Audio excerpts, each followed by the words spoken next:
Well, just, a little evidence. I totally just attracted this right here. I mean, dude, I was buzzing back there. I was like, I'm going for it. All right. Everything is supposed to go this way for you. All right, so I'm going to channel this somehow and try and get the most out of this because I think this is going to be good.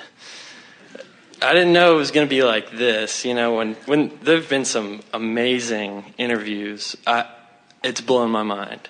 Like, I've read the books, I've listened to audio tapes, tons of them, but just the magic in here, like... You know why? Because this is co-creating. This is being where you are and reaching into that which is new. This is the universe expanding right before your eyes. This is not regurgitating. This isn't remembering. This is creating.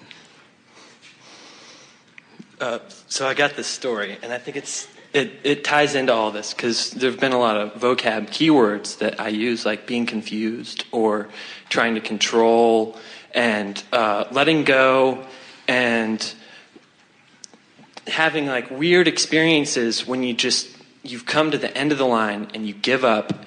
You're the kid that just could not learn to swim, and you give up, and right at that moment you're swimming and you get it. And that happened to me several times. Like, I'll go out and I'll feel like I need to be this better person. I know there was conversation earlier about it.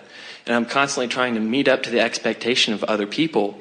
So when I go out, I'm constantly in opposition to myself. I'm trying to control myself like there's a separate me, and then there's me, and I'm dragging around my body, and I have to control it to be this me. And there's so much effort. And I've gone to tons of events, tons of amazing things where it's like the most beautiful experience that I could ever have. And I'm so caught up in thoughts about just being in opposition to myself, trying to be what it would be like if I just let go and then I was there. So that happened to me. There was like this amazing performing band, and I always have good times with them, but now I'm attached to having a good time. So I go out, it's this music festival, and I go out, and I'm at the show, and it was so rough. It was like my psychic center was blocked. It was like just so rough and a horrible experience. It was like I was suffering, and this is supposed to be fun, and I was having a horrible time. So the show ended, and it was my favorite band. There were more bands, and I was just like, oh gosh, I failed, crap, that was it, I blew it, and I was visualizing for it and preparing for it, like I was going to battle whatever the heck I was battling. It was like I was a warrior gearing up, and the whole gearing up just blew it. And so the next morning I wake up and I'm just like, I don't even care anymore. And the most unreal experience happened. It was like everything just clicked. It made sense. I just gave up. I didn't care about it happening. And that was the feeling. It was blithe, bliss, careless. I wasn't in opposition to myself. I could move freely. I was more of myself than I could have ever imagined. Any negative idea that I had of myself, faded out. Those aspects of me weren't even real. It wasn't real. When I was working against it, they were there, and I was fighting against it. And so add to those vocabulary words that you've been gathering up: trying too hard, overthinking it, micromanaging it. Yeah, I'm caught up in my mind, in my thoughts. So the theme of this art of allowing is releasing, and the letting go of the oars is relaxing and letting go. It is about, but in order to let go, there has to be a level of trust. Now, what you're describing here is, it's so inevitable that well-being come to you.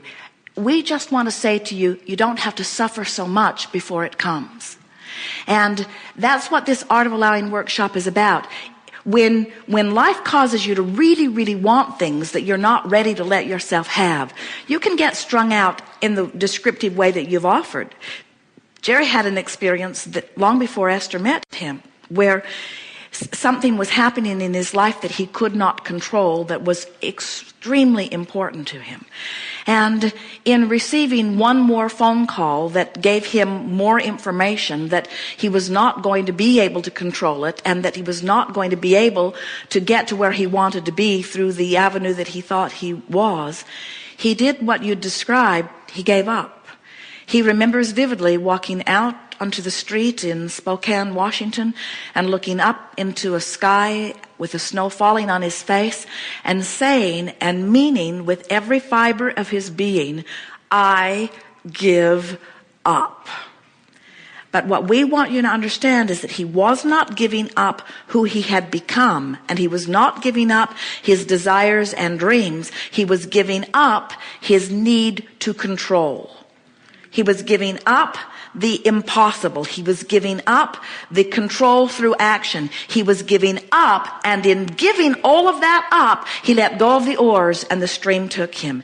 And when the stream took him, the relief was so palpable that every part of his body began to shiver. You talked about that feeling of elation, that feeling of coming into alignment. It's almost what the feeling of death is, the feeling of letting go in one fell swoop of such a wad of resistance about something that matters so much that the energy of source moves through your entire body. It's the closest thing to a quantum leap that you will experience. And we are not advocates really of quantum leaps. We are advocates of turning and going with the flow, turning and going with the flow, turning and going with the flow. And the result is the same. It's just not as dramatic, you see. You, through the life experience that you've lived, we love hearing your experiences, so does everyone else. Because words don't teach. It's life experience that teaches. And all day here, we offer words, words, words, words, words. As many examples as we can find, but words, words, words, words, words.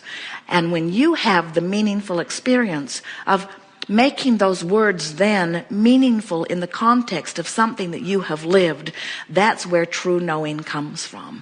And that's why you're bouncing off the wall back there. That's why you want me. You say, I want to come, because you want to now express your conscious awareness of the full knowing that has filled your being.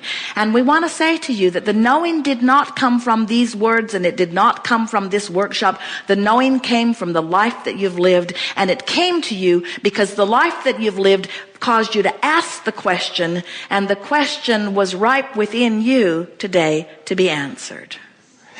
We had that conversation earlier, didn't we?